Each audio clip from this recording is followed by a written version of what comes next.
Hello दोस्तों, क्या हालचाल दोस्तों। मैं फिर गोपाल आप स्वागत करता हूं आपका ईबीएस क्लास 10th में। दोस्तों आज के वीडियो में मैं आपको बताने वाला हूं आपका आचार्य रामचंद्र शुक्ल जी का जो जीवन परिचय है उसके बारे में दोस्तों आज बात करेंगे। ये आपके बोर्ड एग्जाम में 5 नंबर का पूछा जाता है जीवन परिचय, और साथ में दोस्तों आपके सभी इंपॉर्टेंट रचनाओं के बारे में बताएंगे। और दोस्तों इसका पीडीएफ भी आपको मिल जाएगा, आप हमारे टेलीग्राम चैनल को ज्वाइन कर लेना, वहां पे आपका इसका पीडीएफ हम आपको प्रोवाइड कर देंगे।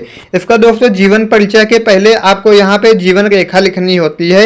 इससे दोस्तों आपके जो बोर्ड एग्जामिनर होते हैं उस पर एक अलग ही इंप्रेशन पड़ता है।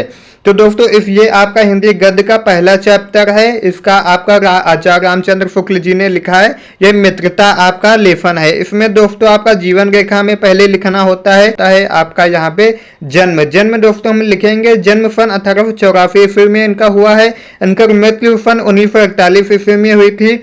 जन्म स्थान अगोना बस्ती उत्तर प्रदेश है, और पिताजी का नाम चंदावली शुक्ल था, और इनकी जो भाषा है वो खड़ी बोली शुक्ल युग के ये प्रवर्तक भी कहे जाते हैं। ये दोस्तों हमें जीवन रेखा लिखनी होती है। जीवन रेखा लिखने के बाद दोस्तों हम नीचे आएंगे, यहाँ पे हमें जीवन परिचय लिखना होता है। जीवन परिचय में दोस्तों हम लिखेंगे प्रतिभा संपन्न साहित्यकार आचार्य रामचंद्र शुक्ल का जन्म सन 1884 ईस्वी में बस्ती जिले के अगोना नामक ग्राम में हुआ था। यानी कि दोस्तों इनका जन्म आचार्य रामचंद्र शुक्ल जी का सन 1884 ईस्वी में बस्ती जिले के अगोना नामक ग्राम में हुआ था।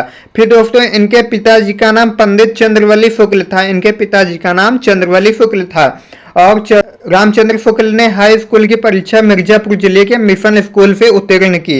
यानी कि इन्होंने हाई स्कूल की परीक्षा मिर्जापुर जिले के मिशन स्कूल से उत्तीर्ण की।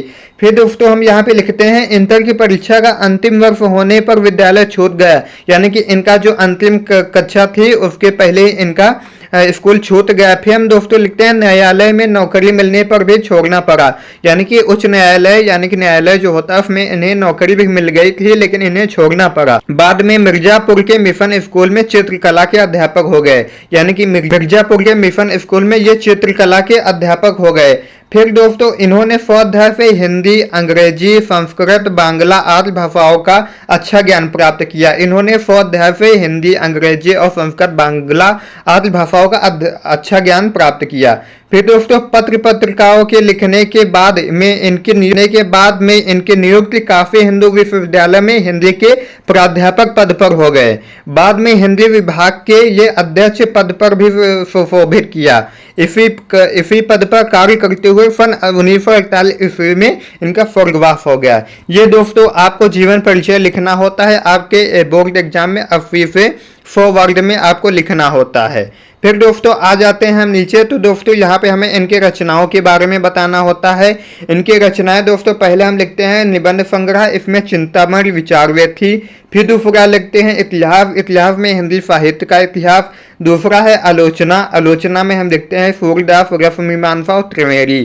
फिर आपका आ जाता है संपादन, संपादन में हम लिखते हैं जायसी ग्रंथावली, तुलसी ग्रंथावली, भ्रमर गीत सार, हिंदी शब्द सागर, काफी नागरी, प्रचारी पत्रिका, आनंद कादम्बिनी।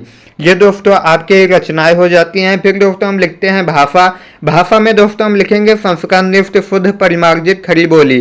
फिर शैली में दोस्तों हम लिखते हैं शैली में लिखते हैं वर्णात्मक शैली, विचारात्मक शैली, भावात्मक शैली, और उसके बाद लिखते हैं व्याख्यात्मक शैली। ये दोस्तों इनकी शैलियों के बारे में हम यहाँ पे आपको बताए हैं। तो दोस्तों इस प्रकार से हम आचार्य रामचंद्र शुक्ल जी का जीवन परिचय लिख सकते हैं और 5 नंबर पा सकते हैं। कुछ भी डाउट रह गए हो तो कमेंट कर देना। इसका पीडीएफ चाहिए तो हमारे टेलीग्राम और व्हाट्सएप चैनल को ज्वाइन कर लेना, उसका लिंक वीडियो के डिस्क्रिप्शन बॉक्स में मिल जाएगा। मिलते हैं एक नई वीडियो के साथ, तब तक के लिए जय हिंद, वंदे मातरम। अगला वीडियो दोस्तों इसके सारांश पे आएगा, उसके बाद दोस्तों इसके एमसीक्यू इंपॉर्टेंट वाले करवा दिए जाएंगे, फिर अगला आपका चैप्टर चालू हो जाएगा।